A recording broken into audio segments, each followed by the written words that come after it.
When it comes to your home, you want to make any room look the best it can without dropping a ton of money. You just have to know what's worth the splurge and where you can save.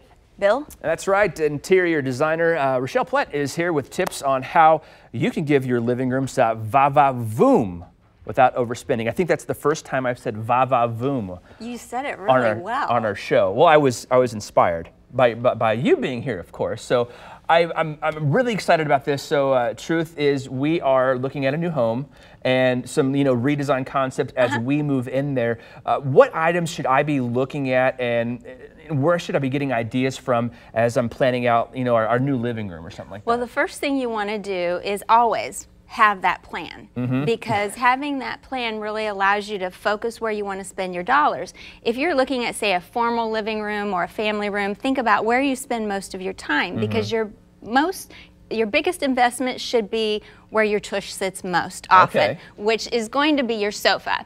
Yes. Now, anyone who knows me knows that upholstery is kind of my thing, and that's where I always encourage people to invest their dollars, because the better quality pieces are going to last you the long haul. A sofa that you get, in an expensive one will actually last you, will cost you about 3 times more than investing in one and keeping it for the life. So to kind of go back to what you're talking about, furnish off where you're going to spend the most time. So like, for example, your formal dining room, it might not be something you spend the most time in, but should we still be thinking of that same plan when we're looking to design that, or maybe just spend more time maybe working towards the living room still, where we're going to spend more time? Well, in your plan, you want to invest those dollars in where you're going to be more often. If your dining room is something that is just kind of a visual place, then maybe you want to go with something a little more trendy, or maybe you want to pick up something from Facebook Marketplace, or there's some really great online sources. Cherish is a great one to find some vintage pieces that are really well made but might fit your aesthetic. I have a lot of clients who tend to inherit their parents' or their grandparents' dining sets, and that may not embrace their aesthetic. But there are things you can do to shake them up a little bit, make them a little more trendy, a little more fashion forward. Very inexpensive to recover your dining seats with a fabric that speaks to you and your space. Okay. Talk a little bit about furnishing forward. I know that's something that you've talked about, and what does that mean, especially to our pocketbook?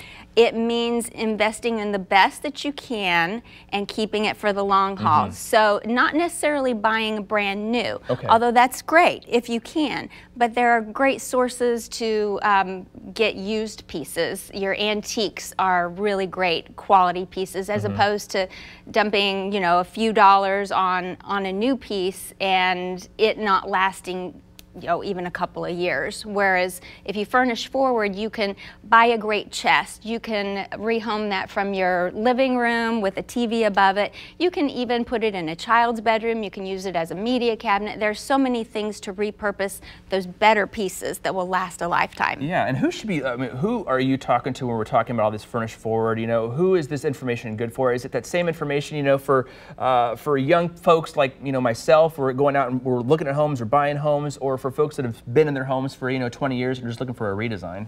Well, the people who are just getting their new homes, you want to invest in those staple pieces, your foundation pieces, and those who are maybe moving towards, I know you're talking later, someone from John Knox Village, they're going to be downsizing and really choosing to keep key pieces that will last them through the end of their life. So they may be editing out some of the better pieces, which we can inherit, or you just keep them for the long haul. That's really the goal of Furnish Forward, is pieces that will last, quality pieces. Last you for a long time. For your maybe lifetime. That you would be inspired then to give on or pass on to your kids then. Yes, because they'll still have value, as opposed to your lesser quality pieces. They're not going to be anything more than trash.